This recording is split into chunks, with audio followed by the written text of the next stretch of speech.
갈라디아서 4장 21절로 31절 307면 308면 갈라디아서 4장 21절로 마지막 절까지 읽고 있습니다. 31절까지 한 절씩 받겠습니다.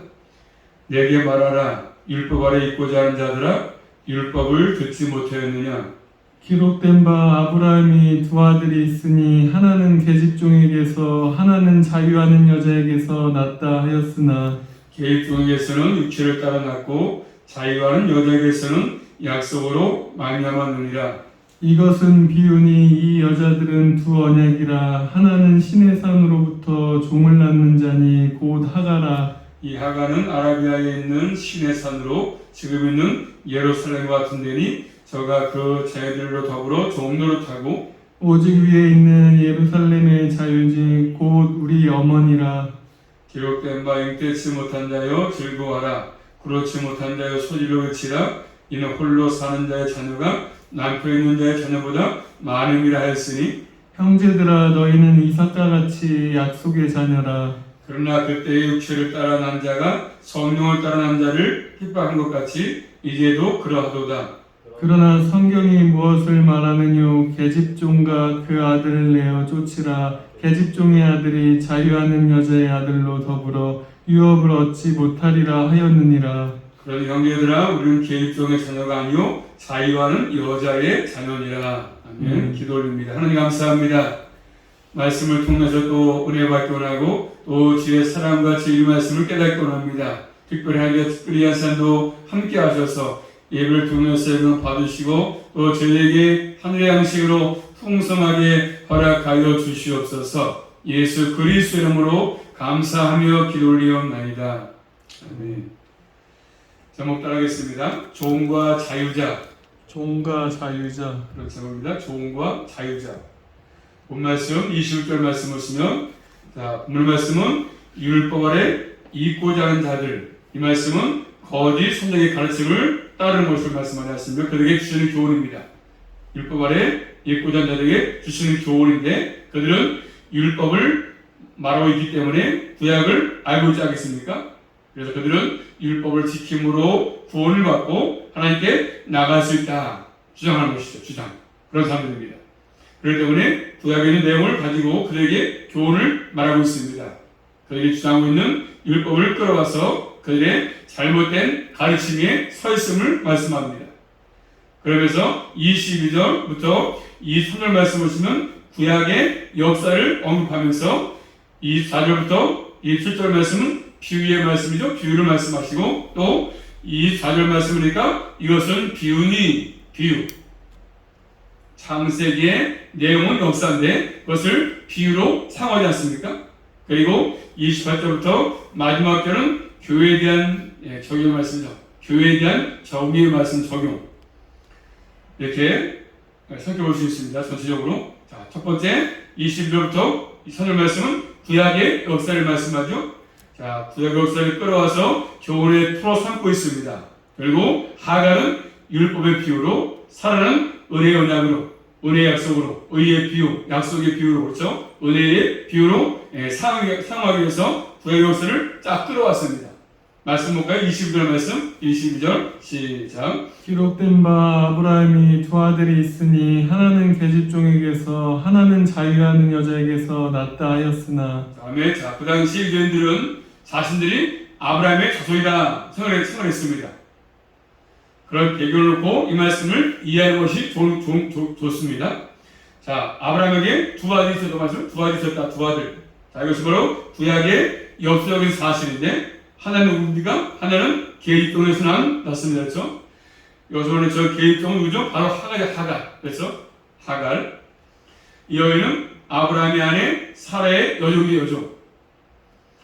그래서 가나안 땅에 들어온 지 10년 지나도록 아이가 없으니까 그래서 그 하갈, 종이었던 하갈과 동침해서 아브라함이 아들을 낳지 않습니까? 그래서 아브라함이 하갈과 동침해서 아들을 낳았는데 아브라함의 나이가 그때 86세 때입니다. 그 아들 이름은 이스마엘. 여종 하갈을 통해서 낳으면서 그 이스마엘.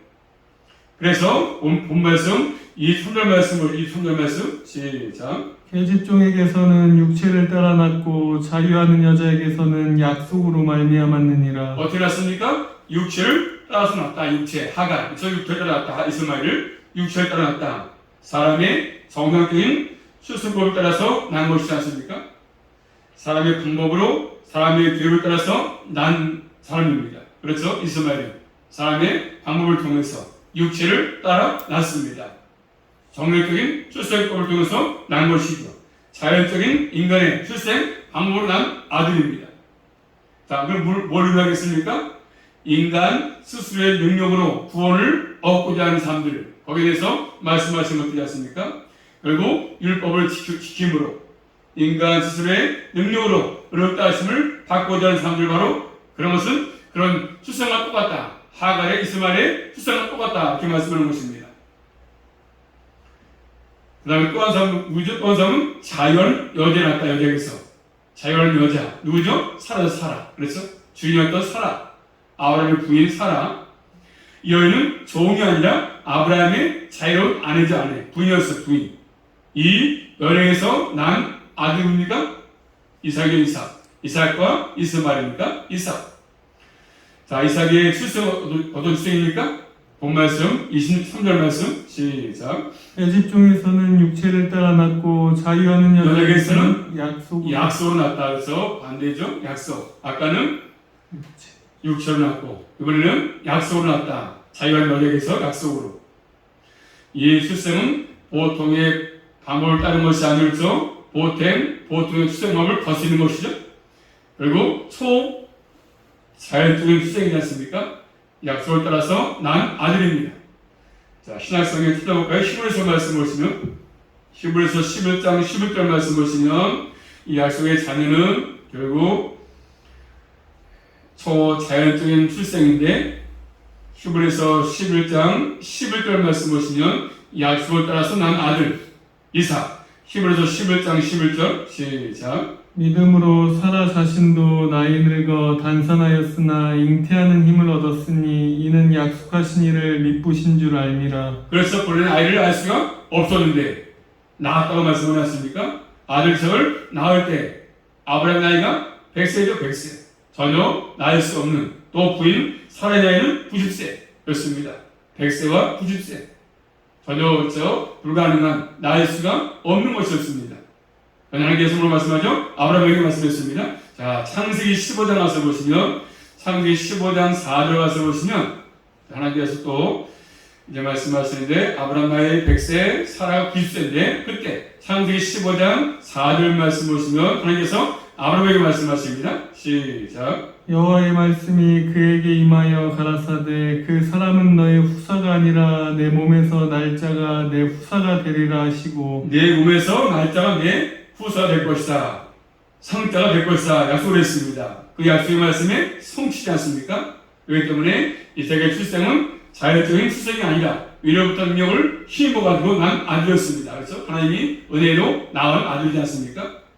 또 신약성경 갈라디아서 3장 앞에 가서 3장 29절 말씀 보시면 29절 올라가서 시작. 그리스도께 속한 자는 곧 아브라함의 자손이다. 이렇게 말씀했습니다. 바로 위로부터 태어난 사람이지 않습니까? 약속의 자녀의 자녀. 누가요? 이삭. 그래서 이 내용은 우리에게 거듭남, 위로부터 태어남, 제2를 잘 보여주는 것이지 않습니까? 자, 신자 요한복음 3장 말씀 보시면, 그래서 며칠이 한밤중에 니고데모가 찾아왔습니다. 그래서 예수님을. 그 당시에 니고데모는 바리새인이었었고, 유대의 지도자였었고, 이스라엘의 선생이었었고, 주님께서 행하신 그 표적을 사건을 말하면서 주님께로부터 물었습니다. 주님께서 물으니까 주님 뭐라고 말씀하십니까? 제 진료시로 내게 이르는 사람이 거듭나지 않으면 나를 볼 수 없다 하는 나를 성령 나지 않으면 들어갈 수 없다고 말씀했습니다. 아주 니고데모에게 충격적인 말씀하신 것이지 않습니까? 그러므로 평생에서 택한 백성이라고 자부심을 가졌고 또 사람들을 가르쳤지만 니고데모 결국 그 말씀을 듣고 그렇죠? 니고데모가 성령으로 나아지 않으면 천국에 갈 수 없구나. 천국을 볼 수도 없구나. 깨달은 것이지 않습니까? 그럼 우리 모든 것들 그리고 그런 것처럼 우리가 저 구원을 받은 것은 하나님의 능력이 임한 것이지 않습니까? 임한 것이죠. 성령의 역사가 아니면 우리가 구원받지 못한 것입니다. 이게 하나님의 은혜죠. 사람의 힘으로 노력해서 받은 것이 아니고 위로부터 나기 때문에. 오늘서 구약의 역사를 통해서 바로 하갈과 사라를 통해서 잘 우리에게 이런 것들을 교훈해 주고 있지 않습니까? 구약의 역사를 통해서. 그 다음에 또 이것은 본 말씀, 이것은 비운이 24절부터 20절 말씀은 역사적인 사건을 가지고 영적 의미를 부여하지 않습니까? 영적 의미를. 24절 말씀 보면 24절 말씀 시작. 이것은 비유니 이 여자들은 두 언약이라 하나는 신의 산으로부터 종을 낳은 자니 곧 하가라. 자, 역사적인 사건을 가지고 영적 의미를 부여하지 않습니까? 이것은 비운이 말씀하시면서 여자들은 두 언약이다 이렇게 말씀합니다. 두 언약, 이게 뭐겠습니까? 하나는 옛 언약이죠. 신의 산에서 모에 통해서 세운 것이죠. 모에 통해서 옛 언약에서 뭘 강조합니까? 인간의 책임이 강조됩니다. 인간의 책임. 옛 언약에서는 인간의 책임. 또 하나 뭐죠? 새 언약. 새 언약은 옛 언약과 다르지 않습니까? 자, 한번 찾아볼 말씀을 에레미야 31장 보시면 옛 언약과 새 언약은 다른데 옛 언약은 인간의 책임이 강조되고 새 언약은 옛 언약과 다른데 에레미야 31장 31절부터 34절 말씀 보시면 새 언약의 내용이 뭔지 말씀하죠? 새 언약의 내용 예레미야 31장 3절부터 34절까지 말씀 시작. 여호와가 말하노라 보라 날이 이르리니 내가 이스라엘 집단 유다 집에 새 언약을 세우리라. 나 여호와가 말하노라 이 언약은 내가 그들의 열주에 손을 잡고 애굽 땅에서 인도하여 내던 날에 세운 것과 같지 아니할 것을 내가 그들의 남편이 되었어도 그들이 내 언약을 파하였음이니라. 나 여호와가 말하노라 그러나 그날 후에 내가 이스라엘 집에 세울 언약은 이러하니 곧 내가 나의 법을 그들의 속에 두며 그 마음에 기록하여 나는 그들의 하나님이 되고 그들의 내 백성이 될 것이라. 아멘. 자, 사장이 뭐라고 말씀하죠? 여기 선약은 하나님의 법이 어디다가 마음에 기록된다. 마음에 기록된다. 마음에. 선약은 하나님의 법이 마음에 기록되는 것이 기록. 그래서 선약은 예수의 그리스도의 피로 맺어진 언약이죠. 언약. 그래서 옛 언약은 정리하면 하라 하지 말라 이게 무슨 얘기 있지 않습니까? 하라 하지 마라 모두에게 주어진 거. 그래서 하라 하지 말랍니다. 선약은요 내가 하리라. 우리 주님이 하리라는 것이죠. 내가 하리라. 이게 무슨 얘기죠? 내용들이. 옛 언약은 너희는 하라 하지 말라. 선약은 내가 할 것이다. 그래서 종이었던 하갈과 자연이었던 사라 이것을 비유로 하는 것이지 않습니까? 자, 그럼 먼저 신의 산에서 맺은 언약이 뭐겠습니까? 본 말씀 24절 말씀 보시면 24절 말씀 시작. 이것은 비유니 이 여자들은 두 언약이라 하나는 신의 산으로부터 종을 낳은 자니 곧 하가라. 자, 하나는 신의 산으로부터 종을 낳을 자니 곧 누굽니까? 하가라. 하가. 그렇게 말씀하시면서 25절 말씀 보시면 시작. 이 하가는 아라비아에 있는 신의 산으로 지금 있는 예루살렘과 같은 데니 저가 그 자녀들로 더불어 종노릇하고. 자, 번역은 아라비아 하갈의 자손이지 않습니까? 아라비아에 있는 신의 산에서 맺은 것인데 이 신의 산은 지금 있는 예루살렘 같다. 그 당시에 예루살렘이 파괴되기 전이니까 예루살렘은 땅의 예루살렘이죠. 땅의 예루살렘. 땅의 예루살렘. 그리고 율법 아래 있는 사람들은 종로를 타고 있다. 이렇게 말해서 종로를 탄다. 그 당시에 바울 시대의 교인들은 바로 이런 율법 아래서 종로를 타고 있는 사람들이었습니다. 그래서 이 옛 언약, 그다음 또 그러나 반대로 새 언약은 다르지 않습니다. 새 언약은 은혜 언약인데 본 말씀 26절 말씀 보시면 시작. 오직 위에 있는 예루살렘은 자유자니 곧 우리 어머니라. 아멘. 오직 위에 있는 예루살렘. 아까는 뭐죠? 땅의 예루살렘. 이거는 오직 위에 있는 예루살렘. 이 땅의 것이 아니고 하늘의 것, 하늘의 것. 그 당시 땅에 있는 예루살렘은 다르지 않습니까? 예루살렘은 교회를 의미하지 않습니까? 교회를 의미하지요. 어머니는 자유를 제공해 줍니다. 하나님 나라의 시민으로서 자유로 산다는 것이지 않습니까? 그래도 이제는 율법이 주장하지 못합니다. 우리는 바로 이 위에 있는, 그래서 위에 있는 하늘에 있는 예루살렘 속해 있는 사람들이, 이 땅에 속해 있는 사람들이 우리 아니지 않습니까? 우리 하나님 나라의 시민권을 가지기 때문에 율법의 속박에서 자유를 얻지 않았습니까? 그것이 바로 우리에게 주어진 놀라운 주님의 은혜입니다. 그리고 또 본 말씀 27절 말씀 보시면 27절 말씀 시작. 기록된 바 잉태치 못한 자여 즐거워하라 구로치 못한 자여 소리질러 외치라 이는 홀로 사는 자의 자녀가 남편 있는 자의 자녀보다 많음이라 하였으니. 자, 기록된 바 잉태치 못한 자여, 이 말씀은 그 당시에 잉태하지 못하는 여인은 자식을 낳지 못하는 여인 때문에 수줍다 수치스러운 것이지 않습니까? 그렇기 때문에 그다 즐거워하라. 그렇지 못한 자여 소리질러 외치라 이는 홀로 사는 자의 자녀가 남편 있는 자의 자녀보다 많음이라 이렇게 말씀했습니다. 자, 그 말씀은 포로 생활을 할 의뢰인에게 의뢰의 말씀 주신 것이죠. 의뢰의 말씀. 그들은 이제 지금 포로 잡혀가 있지만 회복될 것이고 기쁨이 있을 것이라 이렇게 말씀합니다. 그래서 사라는 아이를 낳을 수 없었지만 이삭을 낳지 않았습니까? 하나님의 은혜로 주신 선물로 주신 것이지 않습니까? 그래서 하나님의 놀라우신 은혜가 그들에게 주어질 것임을 말씀하는 것들입니다. 그렇기 때문에 우리는 이제는 자유로운 자가 되기 때문에 항상 은혜 가운데 속해 있는 자유가 된 것이 우리는 위에 있는 예루살렘을 그래서 우리가 선물로 받게 된 그런 사람들이 된 것이죠. 그다음에 세 번째 또 뭘 말씀하죠? 자, 28절부터 말씀하시면 약속의 자녀를 말씀하죠. 자, 먼저 28절 말씀, 다시 한번 28절. 이 말씀은 교회에 적용하는 말씀인데 28절 시작. 형제들아 너희는 이삭과 같이 약속의 자녀라. 형제들아 너희는 누구같이요? 이삭과 같이 아이를 낳을 수 없는 여인이었던 그 여인이 아이를 낳은 것처럼 이제는 약속의 자녀라. 참되면서 그리스도인들은 하나님의 약속을 따라서 낳은 사람인 것을 말씀합니다. 하나님의 능력으로 하나님의 백성이 된 것을 말씀하는 것이 이삭이 초자연적인 것으로 태어난 것처럼 우리도 마찬가지죠. 예수 그리스도들, 우리 그리스도들 마찬가지입니다. 초자연적으로 태어난 거 아니겠습니까? 내 힘으로 건너는 것이 아니기 때문에 성의 역사로 우리가 태어나기 때문에 땅의 자연적인 출생이었던 이스마엘이 아니고 이제는 우리는 하늘의 초자연적인 출생이었던 이삭을 따르지 않습니까? 우리는 그래서 우리 항상 율법 아래 있는 사람이 아니고 이제는 약속의 자녀가 된 것입니다.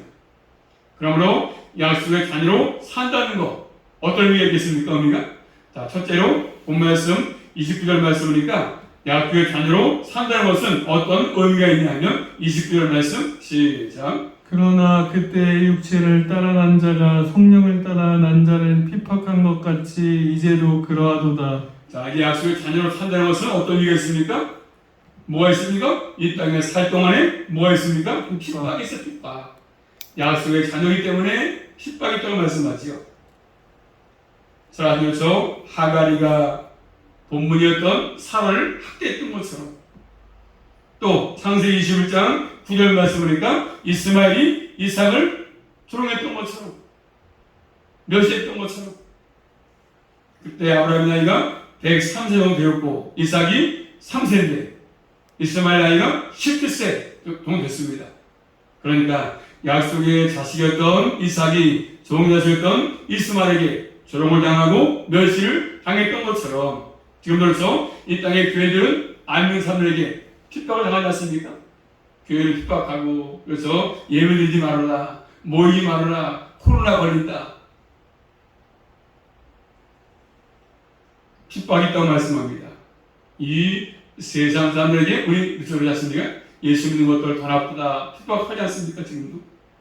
그렇지만 뭐요? 그런 것이 있는 게 마땅한 것이니까 마땅하게 여겨라. 반드시 핍박이 있다. 이렇게 말씀하고 계십니다. 그러므로 주님을 따르는 것은 반드시 고통이 따르는 것이잖아요. 우리 가는 길이 편한 길이 아니기 때문에 항상 핍박이 있습니다. 왜요? 이 땅에 속하지 않기 때문에 사람 방식이 다르기 때문에 그런 것이지 않습니까? 이런 것들을 왜 깨닫게 하시면 약속은 하나의 의미가 있으면 두 번째는요. 자, 그럼에도 불구하고 우리 모두 3절 말씀 시작. 그러나 성경이 무엇을 말하느뇨 계집종과 그 아들을 내어 쫓으라 계집종의 아들이 자유하는 여자의 아들로 더불어 유업을 얻지 못하리라 하였느니라. 우리가 뭐가 있습니까? 자유는 어디에 아들 가는 것은 뭡니까? 유업 봤어, 유업을.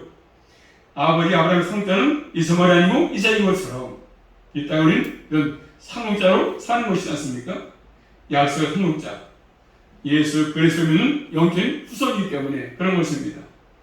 그러므로 우리는 이런 건넌 백성으로서 이 세상에서 이런 유업을 이을 자고 말씀하죠.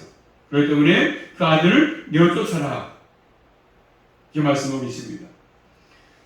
율법 아래에서 있는 사람들, 그들을 내어 쫓아라고 말씀하십니다. 무슨 말이에요? 율법을 지켜야 구원받는다. 이런 자들. 그것은 진리가 아니기 때문에 그런 것들을 내어 쫓아라고 말씀하죠. 참된 진리는 그래서 지켜서 구원받는 것이 아니기 때문에 우리에게 잘 말씀을 주고 있습니다. 율법을 지켜서 구원받는 것이 아니지 않습니까? 이것을 잘 깨닫는 게 필요합니다. 그러므로 오늘 말씀에서 결론 31절 말씀 마지막 장 시작. 그런즉 형제들아 우리는 계집종의 자녀가 아니요 자유하는 여자의 자녀라. 내가 누구인지 어디에 속했는지를 바르게 인식하고 살라고 말씀하십니다. 우리는 이 땅에서 자유하는 여자의 자녀를 살고 있지 않습니까? 다시 말하면 위로부터 태어난 하나님의 자녀 아닙니까? 하나님 상속자. 자유는 여자로 굳게 서는 것입니다. 약속의 자녀이기 때문에 우리는 그래서 그런 믿음의 사람이 됐다고 말씀하십니다. 인간의 방법으로 능력으로 태어난 사람이 아니기 때문에 우리 하나님의 자녀가 될 수 있는 비결은 인간의 능력, 가능성 1%도 다 존재하지 않고 100% 완전하게 주님의 능력으로 은혜로 구원을 받게 된 것이죠. 주님의 은혜로 풍성하신 긍휼로 이런 복을 우리가 누리고 있지 않습니까? 그러므로 우리는 은혜를 받은 사람답게 이 땅의 삶을 살라고 말씀을 주고 있습니다. 율법 아래 내어 살지 말고 하나님의 자녀로서 모든 것들을 생각하고 모든 것들을 바라보고 모든 것들을 향하며 살라고 말씀하십니다. 기억하셔서 이제는 내가 계획적인 자녀가 아니고 자유라는 여자의 자녀이기 때문에 그런 믿음의 삶을 잘 진리의 삶을 은혜의 삶을 잘 살아갈 수 있기를 주님의 이름으로 축복합니다. 기도합니다. 살아계신 아버지 감사합니다. 저희들을 사랑하셔서 율법에서 따매이지 않게 하시고 또 자유케 하심으로 자유하는 여자에서 나게 하신 아버지 감사합니다. 그 은혜 잊지 않고 늘 믿음의 삶을 살게 하시고 은혜의 삶을 살아갈 수 있도록 함께하여 주시옵소서. 예수 그리스도 이름으로 감사하며 기도 올리옵나이다. 아멘.